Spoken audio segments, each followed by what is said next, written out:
Jyotika Kamath ma'am is a fellow member of the Institute of Company Secretary of India, a graduate in law, a postgraduate in commerce. She has held a position of company secretary in large listed software development and manufacturing companies in India. She has a vast experience in conducting legal due diligence exercises and private equity funding of companies. She has industry experience of more than 25 years. She has a strong negotiation, analysis, formulation, and execution capabilities. Application of diligence has been her approach to work. She has taken up advisory positions in big educational and healthcare companies in India and also acts as a consultant in mid-sized companies in IT, healthcare, education, and hospitality sectors, with majority of them being multinationals. She is associated with legal consulting and accounting fraternity of good reputation in India. She is an expert in upholding multinationals and overseas companies to set up their base in India. She is a consultant to majority of companies in South India in education, healthcare, e-commerce, and technology spaces. She's closely worked with law firms on major reconstructing assignments and formed a part of their paralegal team.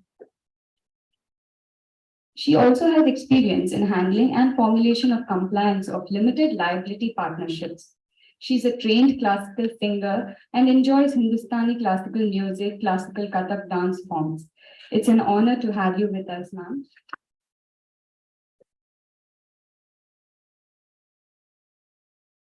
I kindly request our principal, Dr. Pankaj Chaudhary, sir, to welcome ma'am with a flower bouquet.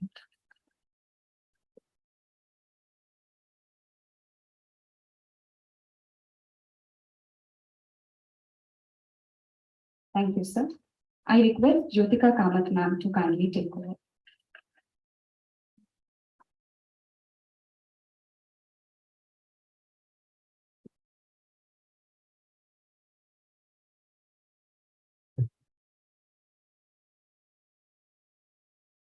Thank you for those kind words. Thank you, Komal. That was very nice of you. Good morning, everybody. Good morning. My deepest thanks to the BMS group of institutions and my genuine thanks to Dr. Pankaj, a very efficient and a very eminent professional in the field of education that I have known. I must say that I am today facing so many of you. It's exciting and it can actually make me nervous also. As much as you can become nervous when you go anywhere, it can make us nervous also because all of you are very smart children. Unlike our age and our times where we were not exposed to many things, you are all born in an era where you are exposed to a lot of things. So I presume you're smarter than all of us. And therefore comes the fact that as much as you become nervous when you see others, we also become nervous when you see it. Having said that, today this session is going to be on career choices that you can make. You have all come into BCom, which means commerce is your mainstream. And I'm sure all of you have some thoughts, some plans. Some of you may have, some of you may have thought, which is a very popular term. I mean, I see my children talking, so I'll figure it out, right? You're all figuring it out, I'm sure. So some of you might be figuring it out, or some of you might be thinking what to do. Some of you might have come with pre-thought plans already. So today we are going to have a fun session as to what you must expect out of yourselves when you are studying here and how you can think in terms of your future plans, etc. And this is a small attempt in trying to make you understand what you can do. So are all of you from Bangalore? Most of you? And how many of you are out of Bangalore? Oh, that's nice. And all of you are out of Bangalore, as in from Karnataka? Okay, different parts of Karnataka. Oh, that's nice. Okay. Good. Shall we start? Okay. We have, can we go to the first slide, please? So just trying to call this slide My Life, My Career, and My Choice.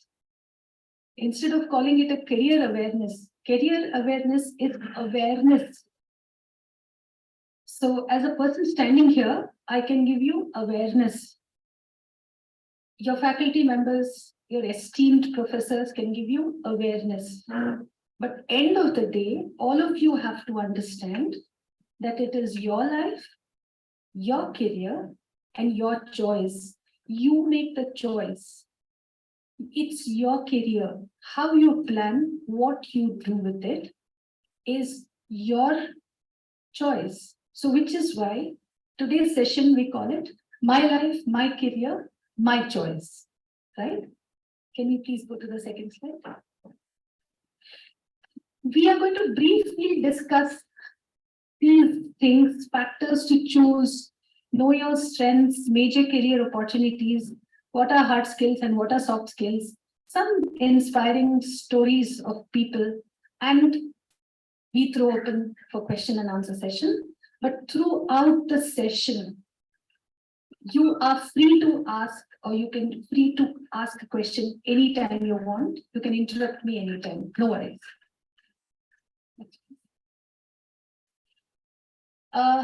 Is it visible to everybody? Can everybody see it? Yeah? Okay. This looks like a maze. Does it look like a maze?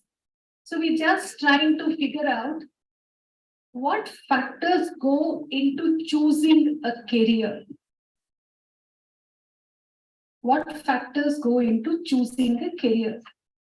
So I'll go to an era when we were of your age. So when I did my second PU commerce and when I went to my first year BCom, okay, in our mind, we had A, B, C, D. You do your BCom, and when you're in your final year BCom, you write a banking examination or an insurance examination. Or if you have your father's business, you just finish your BCom and you join your father's business. Or if you are, I know in today's day and age, it is very old fashioned to speak like this, but nonetheless, you'll have some fun. If you are a girl, final year, by the time your parents already decide to get you married, right? So these were the typical conventional thought processes that were there. So after BCom, oh, he's very, very intelligent, so he'll do CA. Oh, he didn't get into CA. Part time, he'll do ICT. Oh, somebody's in company secretary. What is it? Secretary? No, I don't want to become secretary. These were the thought processes which were prevalent then. We weren't aware of anything. So we went by conventional thinking that, oh, I am taking 65 marks in accountancy, which means I'm not good at accounts, right? I'm not intelligent in accounts. So I can't do CA. CA is a lot of number work. So much maths, not for me. See the thought process that was there when we were kids. It is wrong. It is wrong unless you explore what you are made up of. It is wrong to decide that you can't do this. It's wrong. It's absolutely wrong. So career awareness, it's very easy for me to stand here and say, hey guys, you know what? With guys, girls, you start your foundation, you write your CA foundation, you write your CWA. CWA and CA will have so many common subjects. And in between CS is very easy. If you pass CS is very easy. Start doing CS. Sorry guys, nothing of that sort. There's nothing like that. No single examination is easy. No single examination is so difficult that you can't do it. It's very important, therefore, you first understand what you are, which is why I thought I emphasize more on each person and each person's abilities, because it's a long-term decision that you take. Whatever you do, whatever I decided to do when I was of your age is what I am today, right? So is it with Principal Sir, and so is it with other faculty members. What they decided to do when they were of your age is what they are today. So what you decide today is going to be with you for the rest of your lives. I'm not saying that you can't change careers, but it's largely going to be with you. So let's look at this slide. Can it be enlarged a little? No.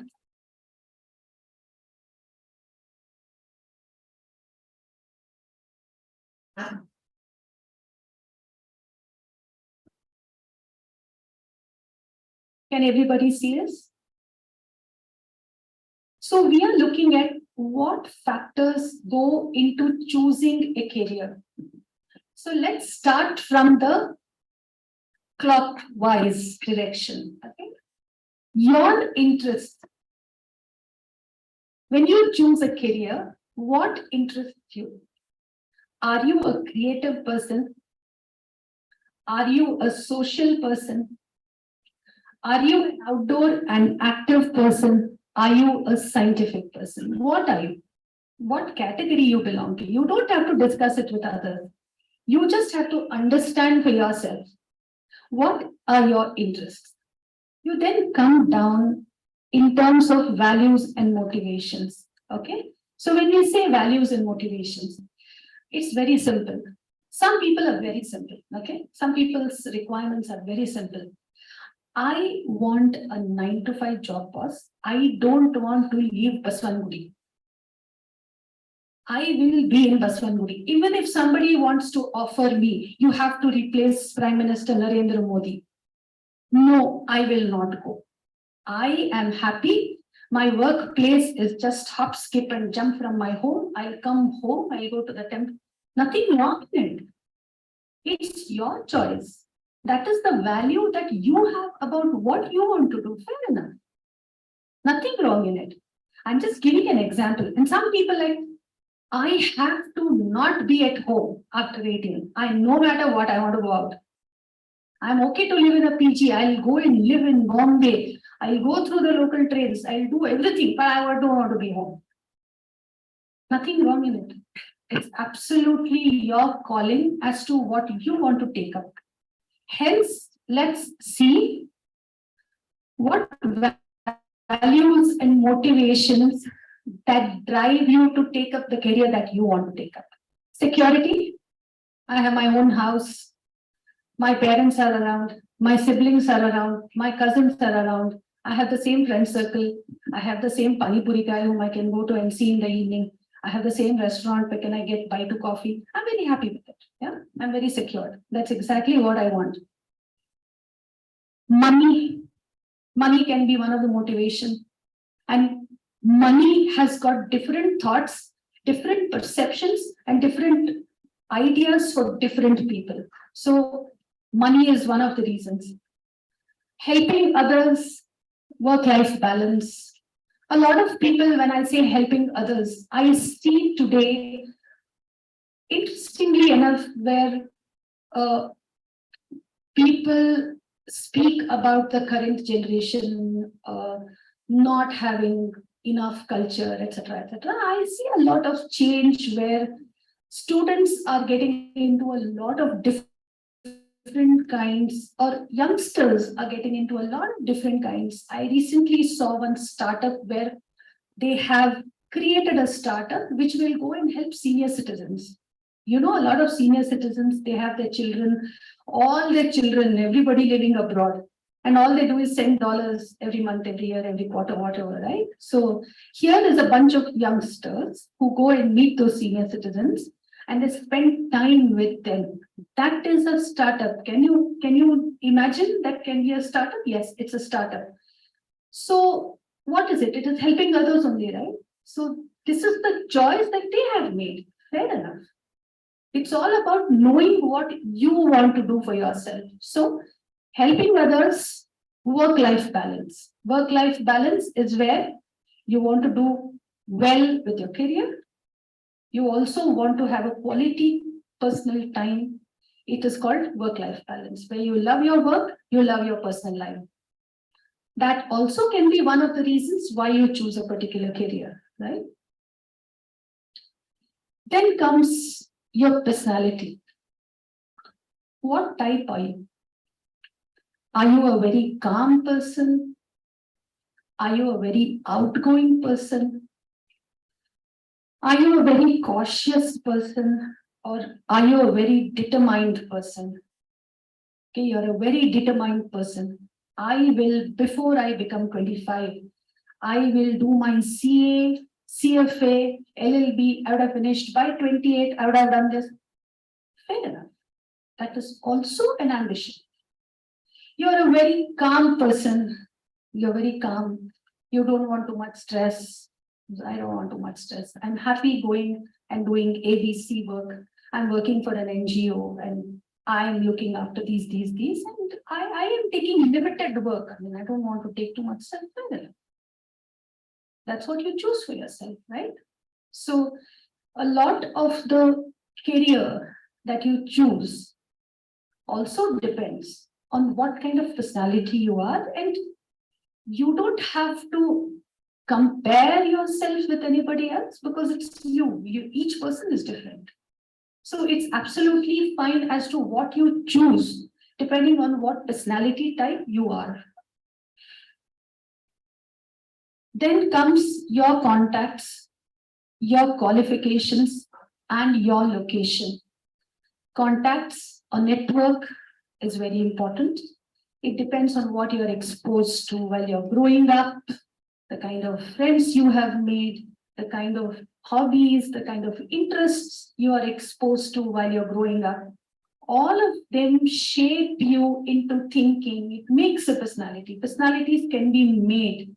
A person can be very shy, but a person can be exposed to some very nice, positive hobbies around you, and you can always change your personality type. So coming back to an entire slide, what factors go into choosing a career? Something about you. These are all factors which you have to think about you. I don't think we even thought about such things. Mom said something, pop said something, cousin said something, some distant uncle said something. Hey, no, you're very intelligent. You've got so much marks in this. Go do it. Okay, fine. A lot of people you see now, oh man, this was not my part of career at all. I don't think I'm in the right place. I don't think I would have loved doing marketing. I'm a very people's person. I just love going, meeting people and doing. I'm not a desk person. Whereas that person would have ended up doing so many qualifications that he'll end up sitting and working on a desk. So these are all things which probably we never had awareness, and you people are very lucky, a good generation, I must say, that you have the awareness and you have an opportunity, you still have a chance where you can introspect, you can decide, you can think through, and you can decide as to what actually you want to do based on all these parameters. Next.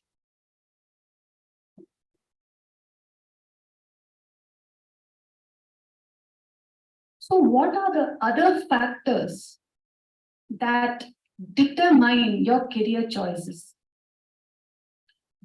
Financial expectation. I'm starting from this side.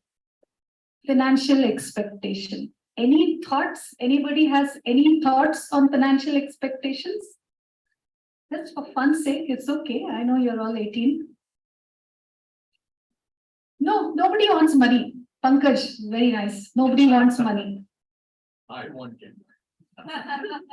No, nobody has any financial expectations. Huh? All of you will work for free. Charity. Good. I'll open one NGO tomorrow. Sorry, I heard something. Yeah, please. Like I said, don't be nervous. I'm equally nervous. Huh? Nobody has any financial expectation. You don't have to earn money. Very good. Such a noble class. So no campus placement, ma'am, all charity. Pankaj, कल ही खोल देंगे. Yes. एक NGO खोल दे. Yeah. The principal sir has decided. We have all decided. You will all be enrolled into that NGO. No money work. Correct? Financial expectation is something you must have. You must have. Financial expectation is a must. It is very important. It is wrong to have greed. If you see all the in your language, if I have to talk, parents, grandparents, all the Sant Mahasant, they say, Gyan sessions, as you call Gyan.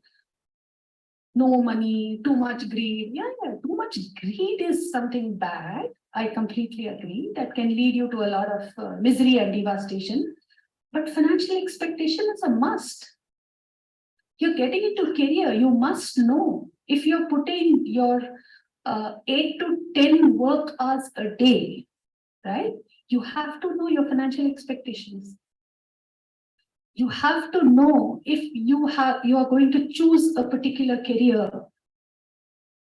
Does that career path has growth? Does it have growth? Does it have exponential path ahead of it? Can I grow in that career?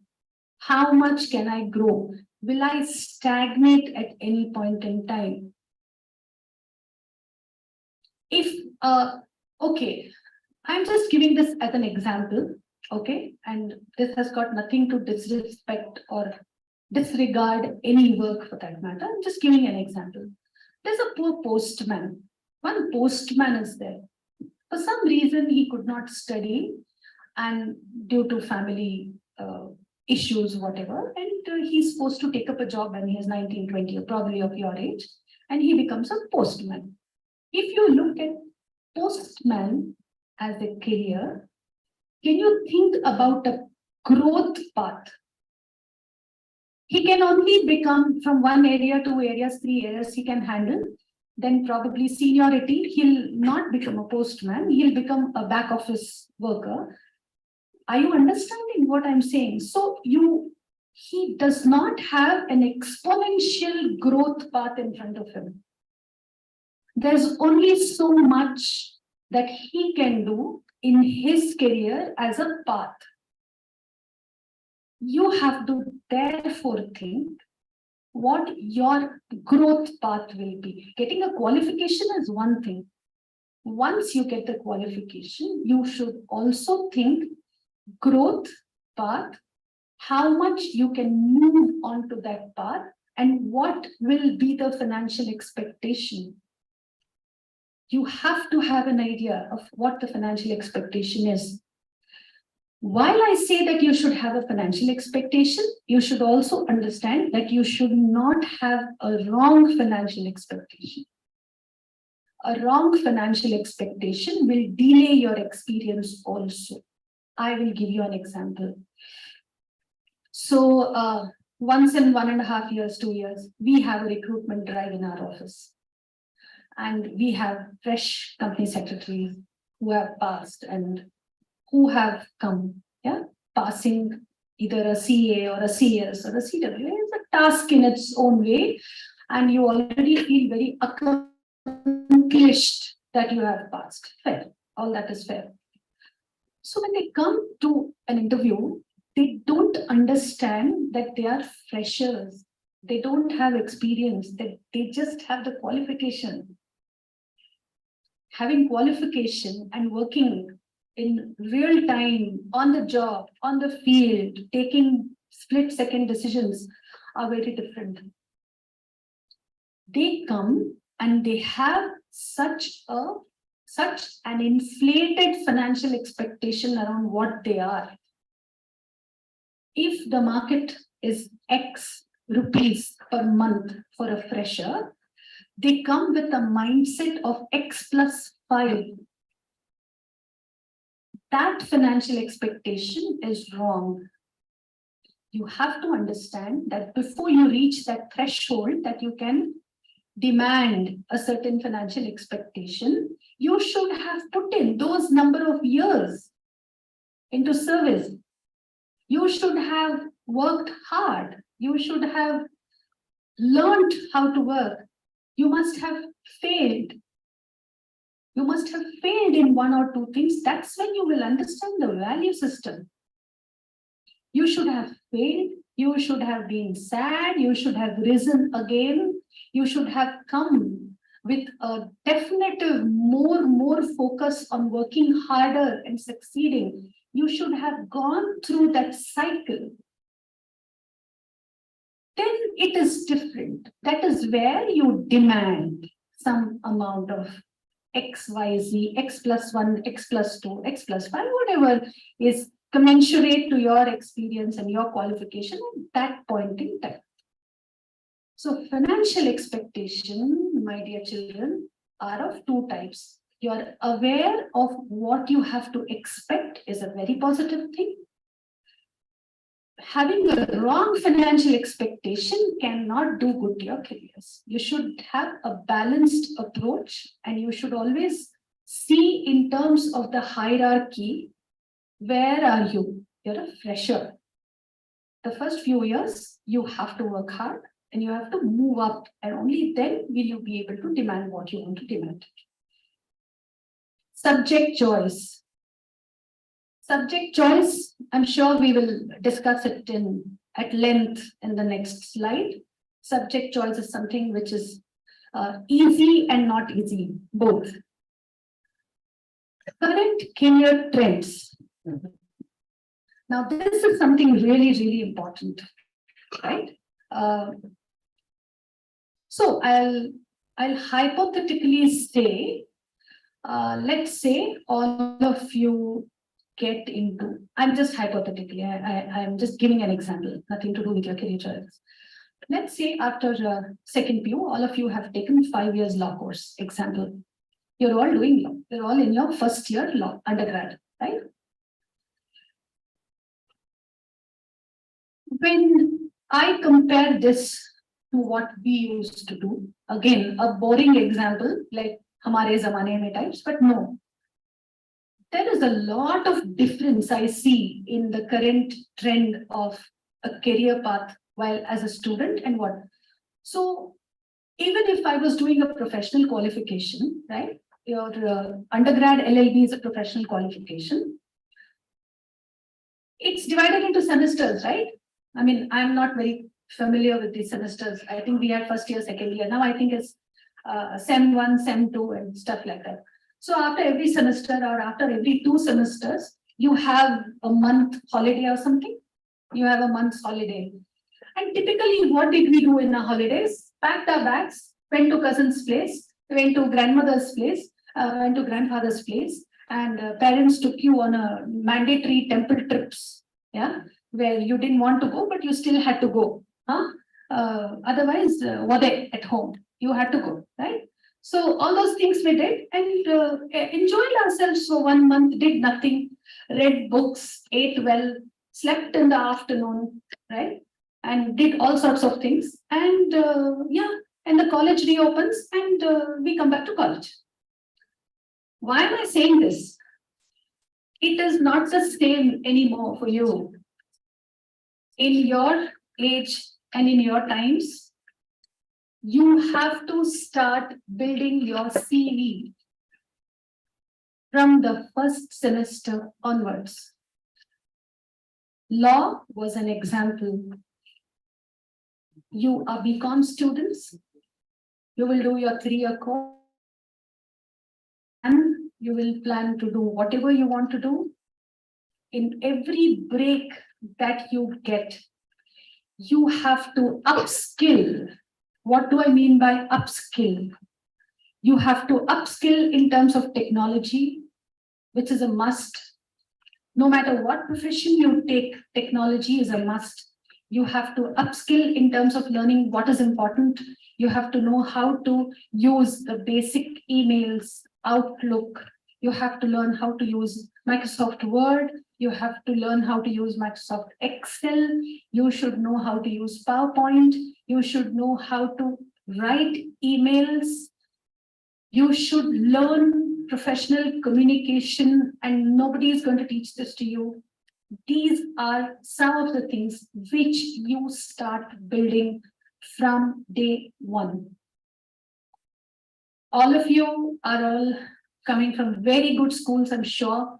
But unfortunately, in today's trend, thanks to the social media and thanks to a lot of things, your English or your communication in whichever language you do has sunk to something very comical, which is not accepted in the real world.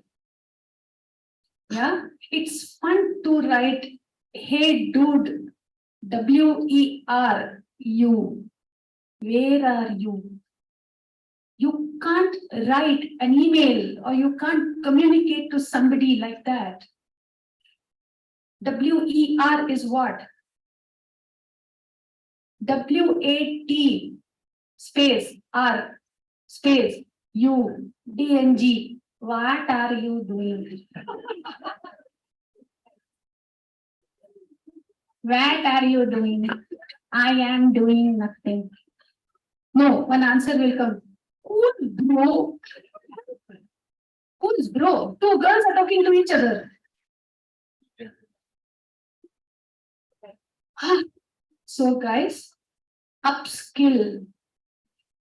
You have your personal fun in your personal space. Nobody is bothered. Especially don't come and show it to me. I'm not interested. Please learn how to upskill. You have to build your CV.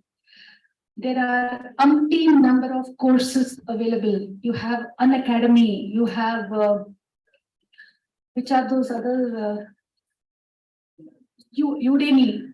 Udemy is Unacademy. Yeah, there are many free courses on communication that are available. You have to enroll yourselves. Don't get bored. Don't become lazy. By the time you come to your final year, you'll have one bunch of students who have done all this. After every semester, they have gone and interned with a company secretary, with a chartered accountant, with a law firm, with a bank, with any of that suits your course. They have done interned. So after final year, 2 CVs will come in front of me, okay, from the same group of people. One CV has spent happy time like the way I used to spend when I was a child, right? Eating, sleeping, making merry, going to Tata Party's house, whatever, right? And there is one kid who has upskilled, has 4 or 5 internships and experience letters by the time the kid is out in final year. Whom will I choose? Right? Right? So today, please understand, it is not luxury anymore for you to upskill. It is not a comfort to you to upskill. It is a necessity. You have to upskill yourself. You can't waste time. It's not stressful at all, which is why I am explaining to you under current career trends. Career trends have changed. Whichever school, college, whichever child, whoever is doing whatever, they start working as interns in their respective fields. Please upskill. This is very important. Developing technology skills and building your CV. These are the 2 most important things which you have to do. Very, very important. Very important. A lot of you, I'm sure, no matter what course you take up, depending.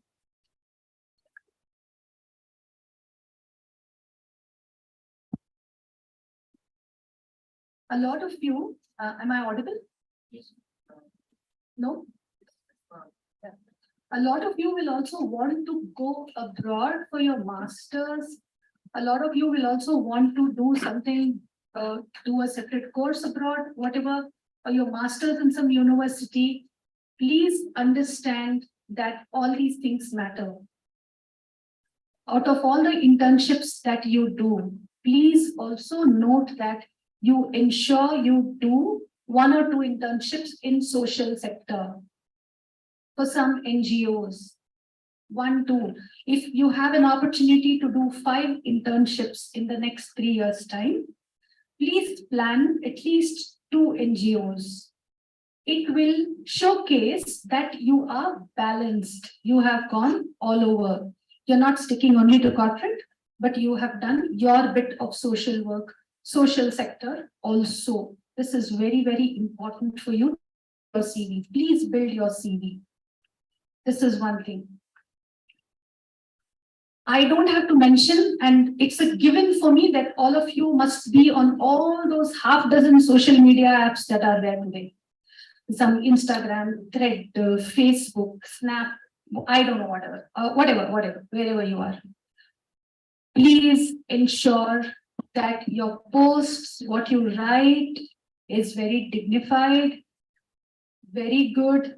You don't write something antisocial, anti-law and order, anti-national, anything derogatory. Do not do that. Some of the masters, when you do, some of the very, very reputed universities will seek your username and password just to check what kind of personality you are. They will check through, they will ask. Please ensure you manage a very dignified and a very respectable profile of yours on social media. I'm not here to give you lectures on not to use social media. Please use, it is the current trend, but use it very responsibly, very responsibly. Don't compare yourselves with an influencer and don't waste your time on that. Don't try to do funny things. It's a waste of time because when you actually finish all of this and get into the real world, it's very different. There are no filters in real world. There is competition. Nobody is going to put one filter on you and say, oh yeah, you look so good. Why don't you come and join me? Oh my God, you're awesome. No. Nobody is going to do this way. It's very competitive. It's your ability to pull off work. It's your ability to pull off yourself, the CV that you have built, the work that you have done, and the knowledge that you have garnered while you are at college. Your filter does not matter. Okay? Nothing matters in the real world. Your knowledge, your hard work only matters. That is still old-fashioned and it will remain old-fashioned for the rest of everybody's lives. Okay? Please always understand this.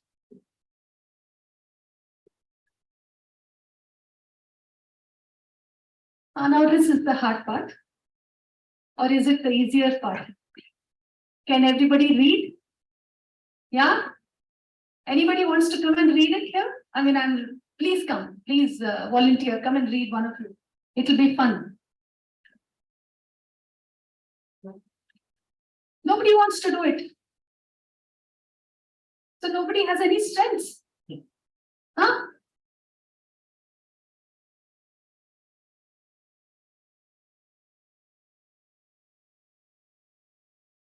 Come.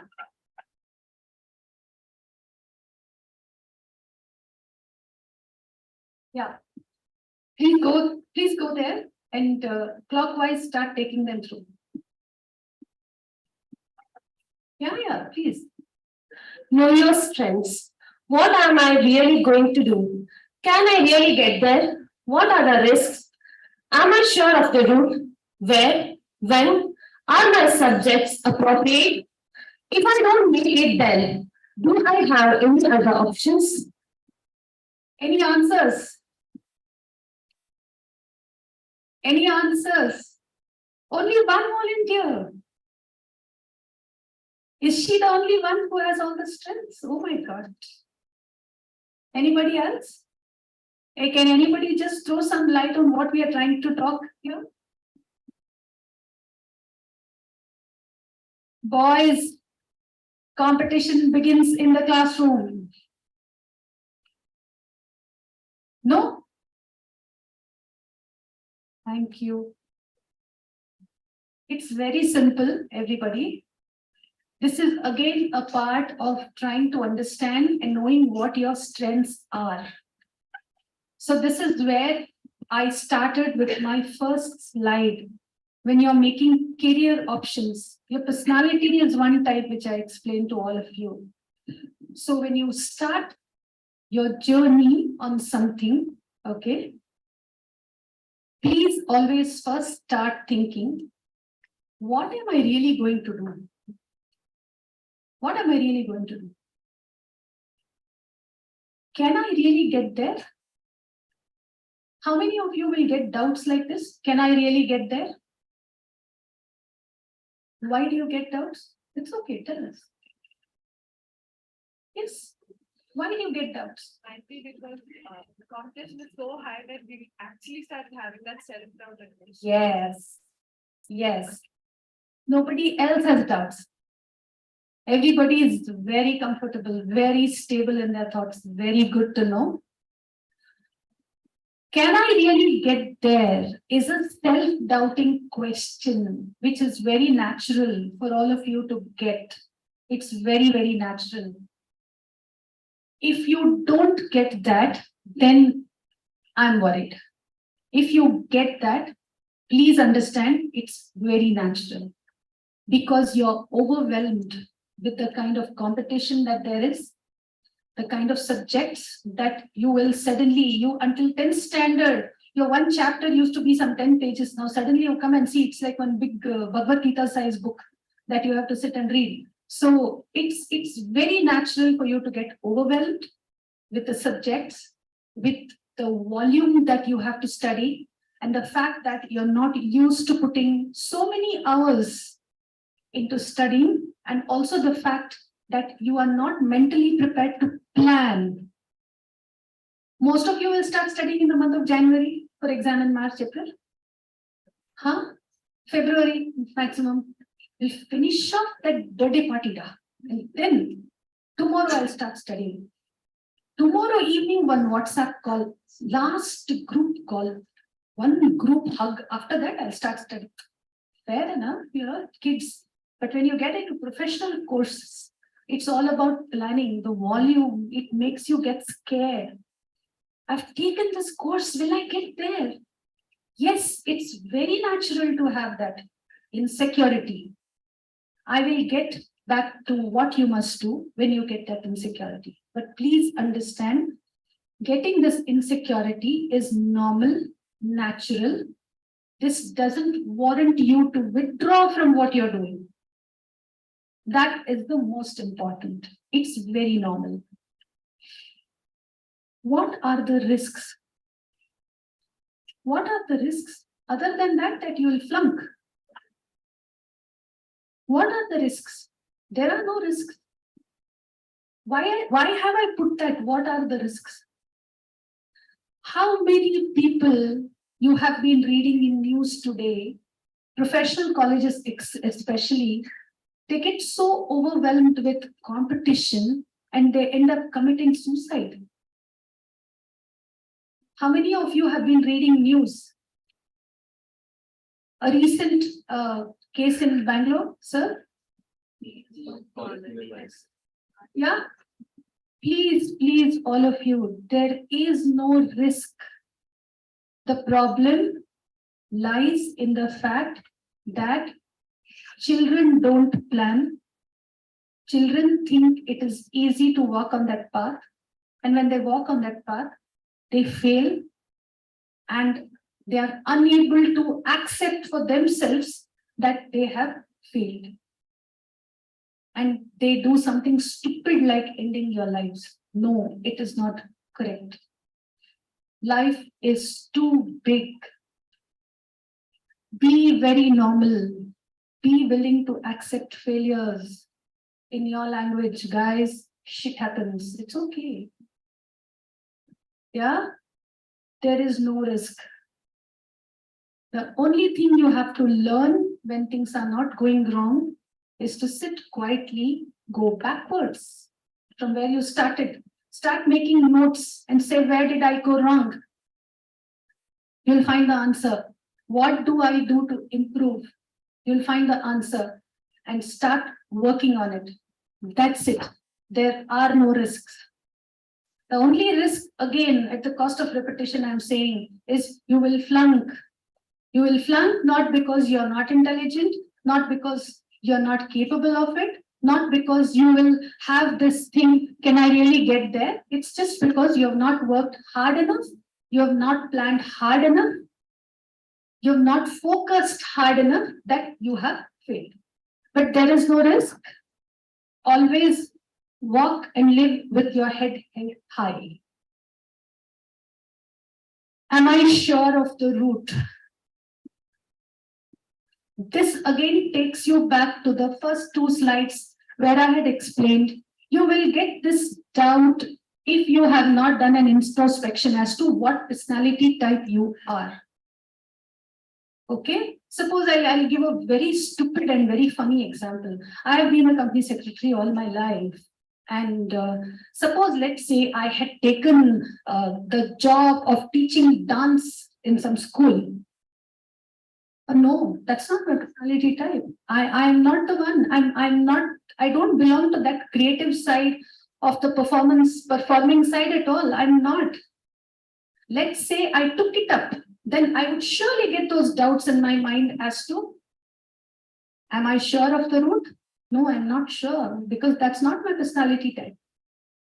So this is where I first explain to all of you why it is important for you to introspect within yourselves and realize what you're doing and why you're taking up something. So many factors I'm sure we have already discussed.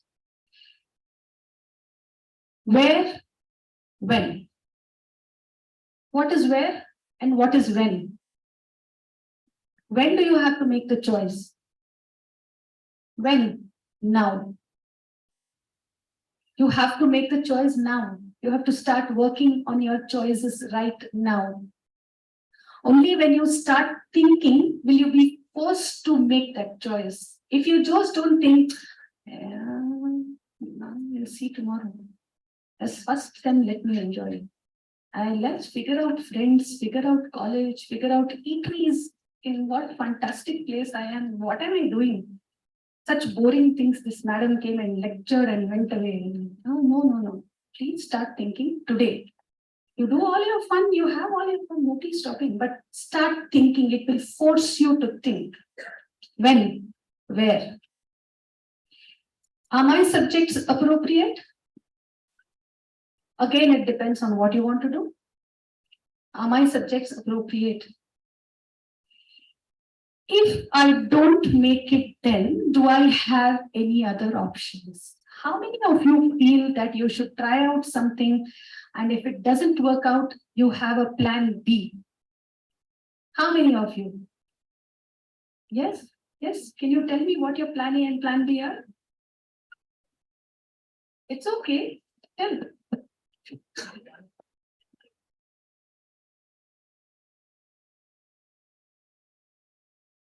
Yeah, here. I used to pursue. My aim is to pursue CA. Right now, become a dancer. She wants to pursue CA and also wants to become a dancer. Exactly the combination that I am not. Very good. How many of you have plan A and plan B? What do you want to do? I wish to become an artist. If I don't, I wish to pursue MBA in IIM College. Okay. It's nice to know that all of you have choice A, choice B. Okay. I don't want to comment about it. I'm not saying it's right or wrong. Choose your passion. Don't do something because you could not do that. Then it becomes a stepmother, right? The stepchild it becomes. Just because you couldn't do that, you failed in that. So why did you choose this first? I'm not good at dancing and she's good at dancing. So why don't you choose dance first? You do your BCom, you get great marks, you pursue dancing if that's your passion.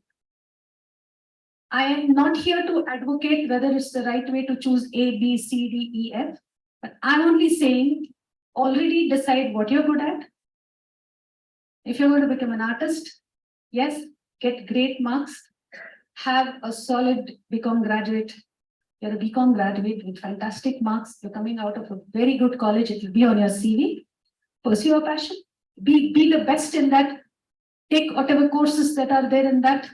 Ensure that you get a hard skill in that also. Instead of, I will do that.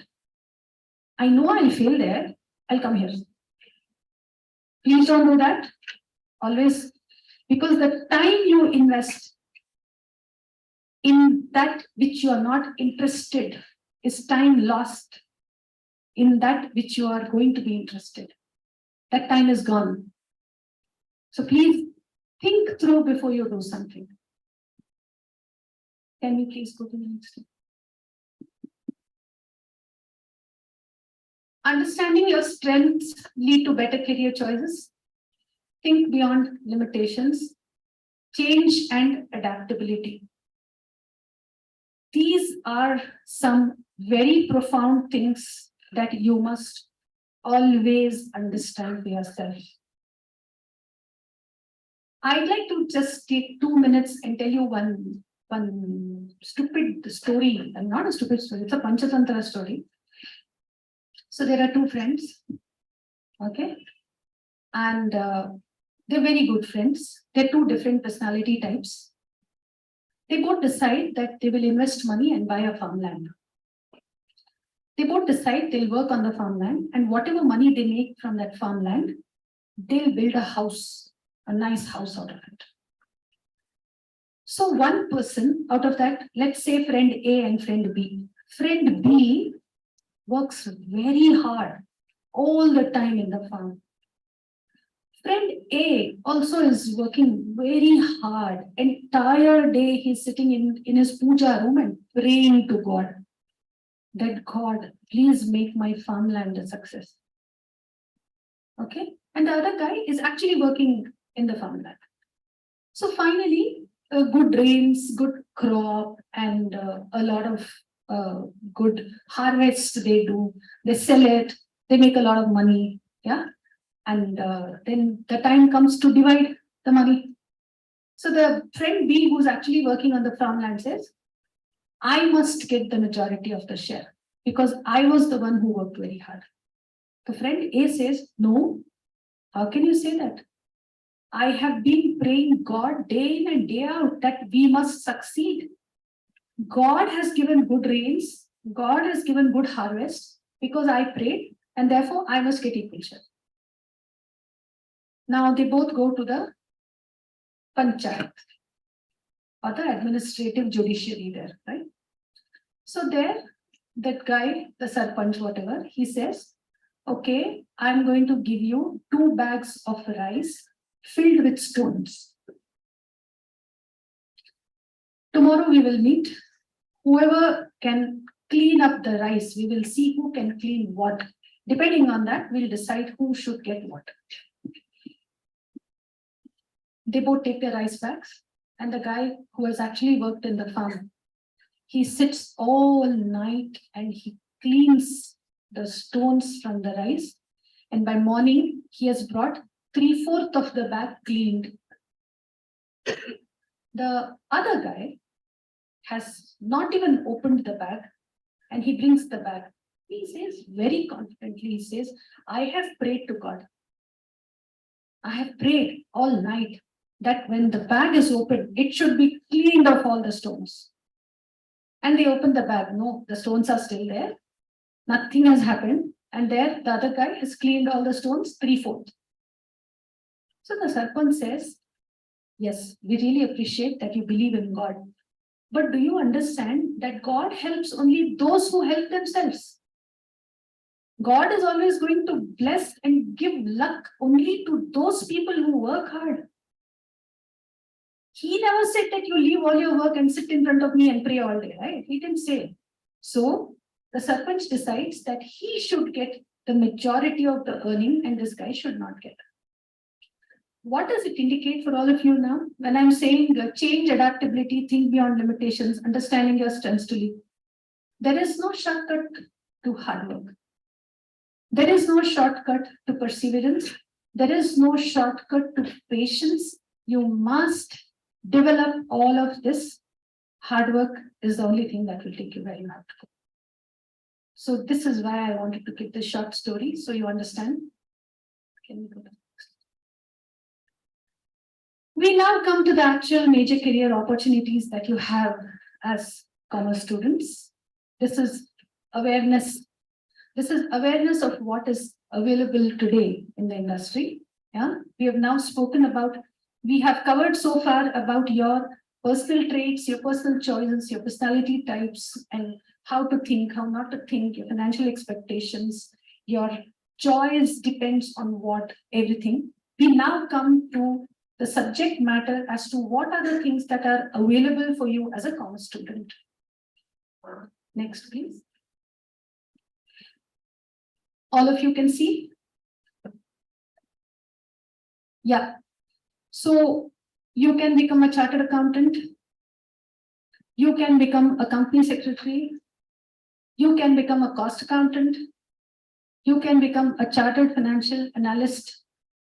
A lot of people sometimes take up hotel management, and so hotel management is not just going and becoming a chef. There are courses in hospitality. Hospital administration is one. Hospitality. Hospitality is where you work in very large hotels and stuff like that.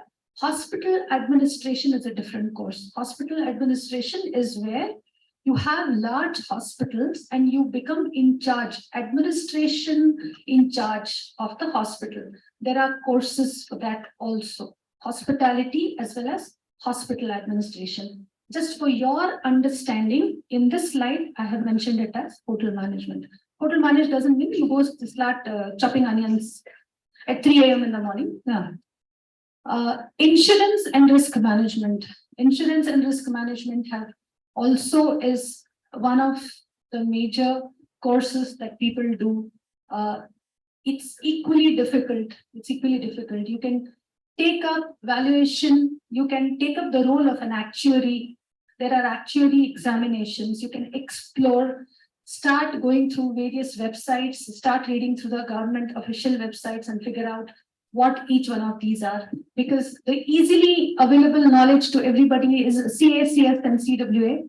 But as far as all others are concerned, I would request all of you, even if you are not going to take them up, it's okay. Please go through all the websites and familiarize yourselves as to what those courses are. Some people might get interested, some people might not get interested, but it's good to know. Law is something which you already know. Teaching is a fantastic profession, as you all know. You can do your master's, then you can do your DLit or MPhil as the university requires. You can take up, can I get some water?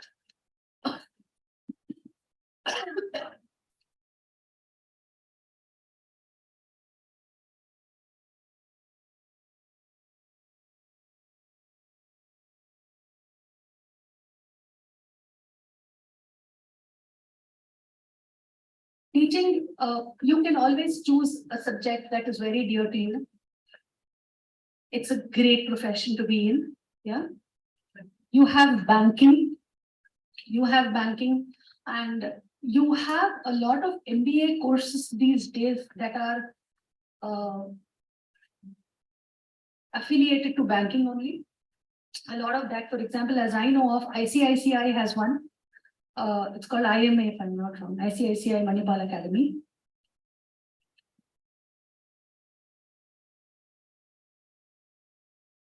Where you do the course and you are recruited directly. So there are many courses like this if you're interested in the banking industry. You can also take individual bank examinations if you wish to. Banking has changed a lot in the last 10-15 years. It's not the normal where you take a passbook, you go there, you stand in the queue, you get it updated, or you take a check, you want to draw some money, you go stand in the queue. Everything has changed. It's all core banking. It's all core banking. Any bank, you can sit anywhere here and operate anywhere in India. I'm sure all of you know about it. Banking also is it's a very challenging career.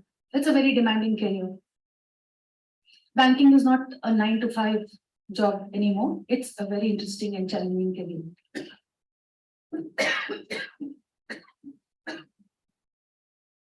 The last thing which I wanted to inform all of you about is something called National Institutes of Securities Market. While you are doing your BCom, please go to the website nism.gov.in. Yeah. This has various courses. Some of you may want to become actively involved in the stock market. How many of you are interested in stock market? Ooh, that's nice. Please, all of you, go through that NISM. There are examinations there. If you want to become a stockbroker, if you want to become an advisor, if you want to become an advisor to a fund, there are many courses available there. Please go through. I don't think +2 is not the eligibility. I think you will have to be a graduate. But nonetheless, it's important. Please go through that website. It's a very, very important website. You have to familiarize yourself with all the courses that are available, all the exams that are available that will take you forward as a career path, right? Hard skills and soft skills. How many of you are aware of this? Hard skills and soft skills. No? Anybody? Okay. In a profession, you will need hard skills and soft skills both. I'll give you an example. So I am a company secretary by profession. Yeah. So I have technical knowledge of compliance, company law, Reserve Bank of India, all that. This is my hard skill. My hard skill, like the definition scales, hard skills are the technical capabilities an individual has that can be quantified and measured. Typically, these are the skills that a person has acquired through formal schooling, training, or certifications. Hard skills can also be learned through on-the-job training and real-world experiences. Example, blah, blah, blah. So I study, I work very hard, I get a particular qualification, and I work, I take up an assignment and I get. This is the hard skill. This is the technical skill I have. If I'm a company secretary, I'll have the hard skill of understanding what company law is. If I'm a chartered accountant, I'll have the hard skill of understanding accounting, taxation, and other things. And if I am a lawyer, my hard skill will be about understanding law and courts and procedures and stuff like that, right? So basically, this is what a hard skill is. What is a soft skill? Also known as interpersonal or non-technical skills, are personal attributes that enable individuals to interact effectively and harmoniously with others. While hard skills are crucial for technical proficiency, soft skills are equally important for a student's overall personal and professional development. Examples of soft skills: communication, problem solving, attention to details, adaptability, leadership. Soft skills are something most people ignore, which is why I started my entire presentation on focusing on you as an individual, on you as a person, and on your personality, your choice, etc. Just having a hard skill is not enough. If I did not have the soft skill of communication, probably I wouldn't be standing here and talking to you. It's very important for all of you to develop soft skills also. Learn how to communicate, learn how to respect, be well-read, learn how to adapt when you have to adapt, accept changes very graciously, very gracefully, attention to details. Attention to details is a skill that you have to develop consciously, especially all of you when you want to become professionals. Skill to look into details, the finer details, If people are seeing 5 things, you should be able to see 10 things there. And you can consciously develop that. That is one of the major areas where people do not succeed. Soft skills are as important as hard skills are. It's very, very important.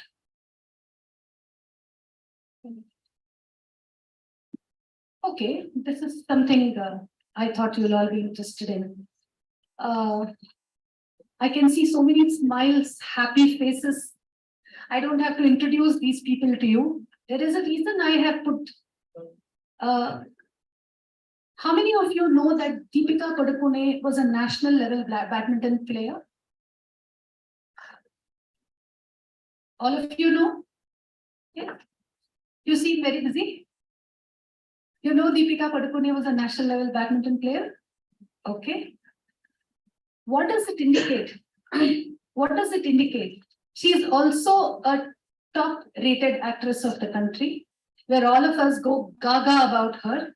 Do you also realize what amount of hard work, what amount of patience, what amount of resilience it requires for her in her profession to be of the same shape, same size, same look, same attitude with all the soft skills? It's so easy for us to say, oh, wow, Deepika. No, it's a lot of hard work. It's a lot of hard work for her to be where she is today. She has been in the industry for 3 decades. Somebody please read about her. Extremely hardworking girl, extremely hardworking, well thought through. All of you know that she is an entrepreneur and she has started her own, what is the name of that? What's the name of that brand? Some brand, no? Yeah, thank you so much. 82 Degrees East. Your ma'am told me just now, I didn't remember the brand name. So she's an entrepreneur. She's running that company. She still manages to be the #1 sought after star.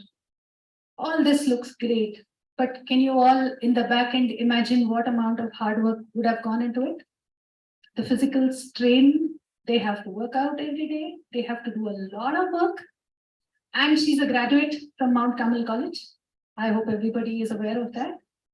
Just to tell you that do not get carried away by popularity of any person, influencers, stars, no matter what, good looks.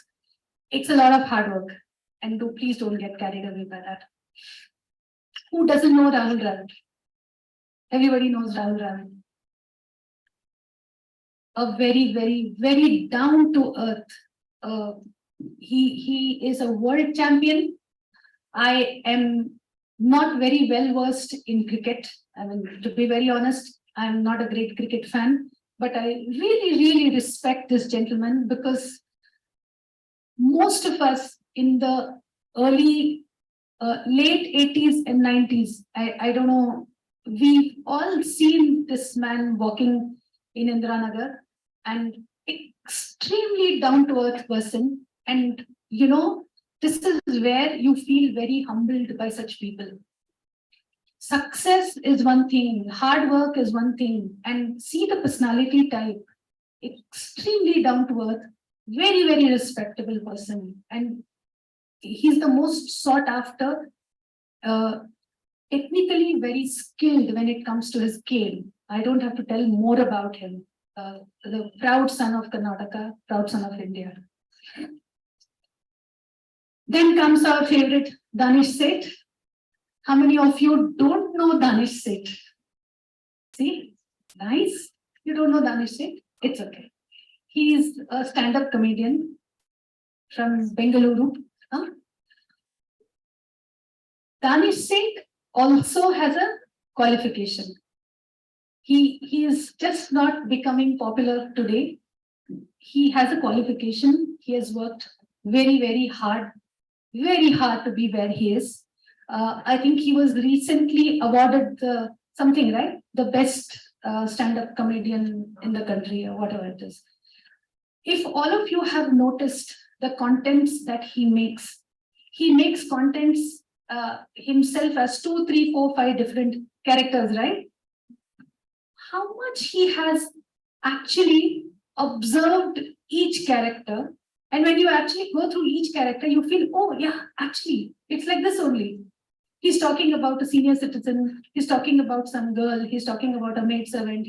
So many characters he talks about.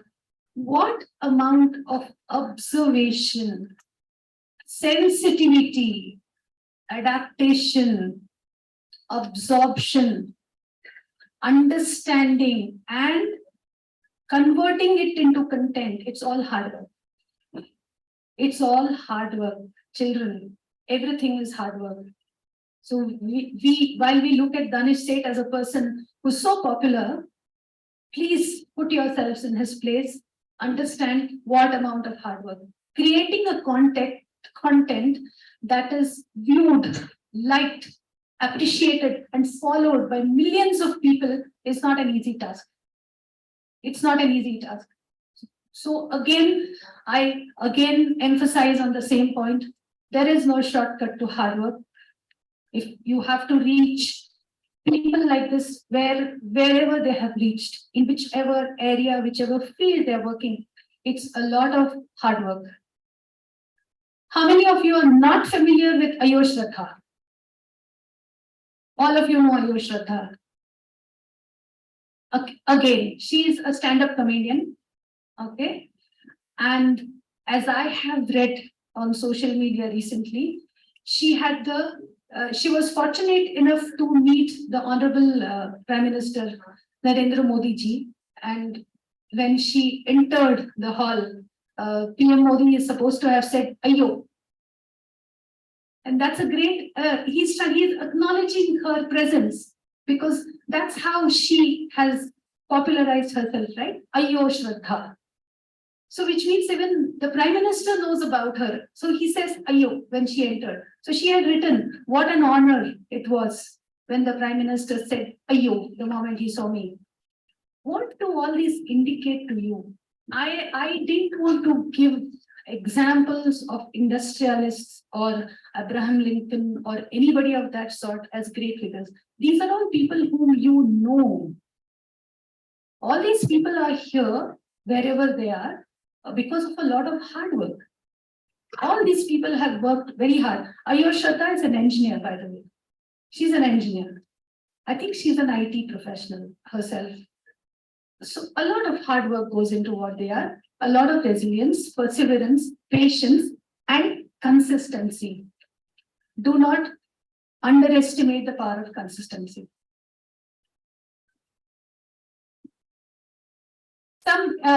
Am I taking too much time? How much time do I have? Okay. 10-15 minutes? Yeah. Okay. Some inspiring stories of startups. All of you are very familiar with all these startups. How many of you know that Bangalore is considered the capital of startups? Good. How many of you are interested in creating a startup on your own eventually over a period of time? That's nice. What do you want to do?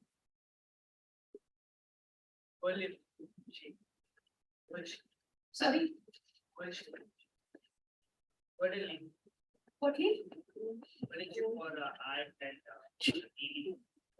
Oh, interesting. Oh, please tell something. Please tell us something about it. Yes, please tell. Really no. Quite. Hello. I mean, it's basically for eating and art stuff. It's gold sheet It's not that is beaten and made sheets out of it. manufactured in our factory. You want to do a startup on that? Can you just give one idea as to what you want to do with it? Actually, I'm planning on it on ice cream and sweets and all. Huh. So I'm starting with Mahalakshmi sweets. We have an entrepreneur already. Give a big hand. So this will act as what we call as varak on the sweets already. So instead of varak, you are going to have it gold leafed. Oh, brilliant. But that's going to be slightly expensive, right? It's expensive. Actually, my father works is a acharya, so I'm just making related. Very good. Very good. So some of these, I'm sure all of you will be very proud of your classmate over a period of time. When you will go and do a career counseling and you will display his startup and explain to others that, you know what, I studied with him. We were in the same class, right? Okay, guys. So here are some inspiring stories of startups. How many of you are not aware of Paperboat? All of you are aware of Paperboat. Yeah, Paperboat is from Bangalore. Practo, everybody is aware of Practo. So when you go and take a doctor's appointment, that is the software that manages all your appointments. Dunzo, I still remember. Okay, a very interesting story. They were my neighbors. They started off in a small house in Indiranagar, Second Cross, and I clearly remember, and I proudly like to say this, that I never saw that door shut. 24/7, it remained open. Sometime in 2018, I think, if my memory is not failing, 2018 or something they started, and even during the lockdown, if all of us remember, we used Dunzo a lot. All of us used Dunzo. And they never closed their doors. They set up that console where their software was running. And I remember at 8 a.m. in the morning, all the runners used to come and park their bikes, and we used to be very irritated because those days we didn't know what Dunzo was. We used to wonder who are these people who are coming and putting their bikes from that end to that end. All those bikes used to come and line up. They'll report at 8 a.m. or 7 a.m. or something. Eventually, they became very big and they moved out. But man, they worked so hard. I can say this with conviction because I have actually seen it. Really, really hardworking bunch, and we're very happy and we're very proud of our own Dunzo. Everybody, of course, knows about Swiggy and what it started off with. It started off with delivery, and if you now actually open the app, you can actually see the different diversifications that they have done. So many things. They have food, they have dining, they have reservations, they have Instamart. I mean, these are all things that they also have this Dunzo kind of delivery, right? Some delivery also they do.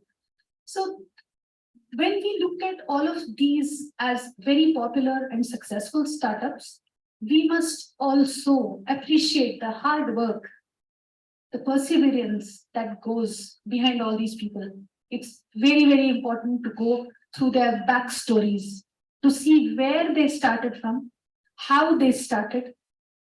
They faced failures, they went wrong somewhere, they fell down, but they gathered themselves, they came up again, they bunched up again, they worked very hard, and here is where they are.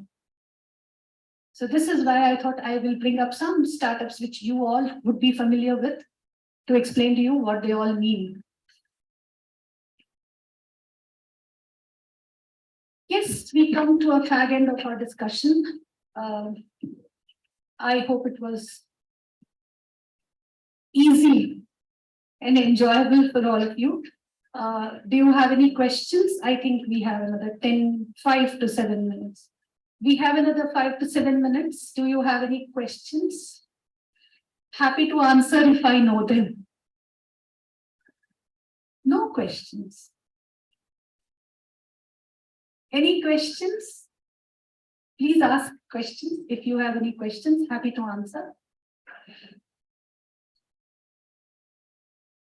Okay, they don't seem to have questions. So thank you for the patient hearing.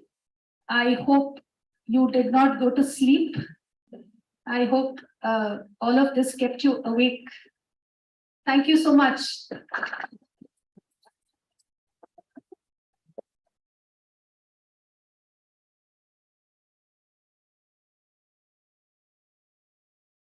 I'm going to propose the vote of thanks on behalf of BMS College of Commerce and Management. I extend my heartfelt gratitude to Ms. Jyotika Kamath ma'am, who is present with us here today despite her busy schedule.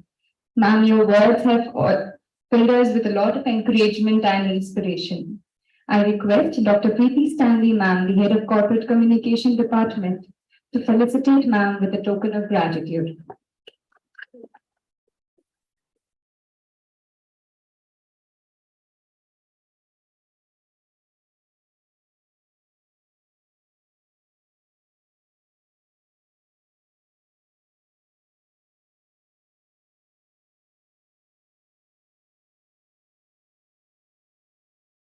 Thank you. My sincere thanks to our pillar of support, our principal sir, the head of Corporate Communication Department, Dr. Preeti Stanley ma'am, and all the other faculty members and students. Thank you.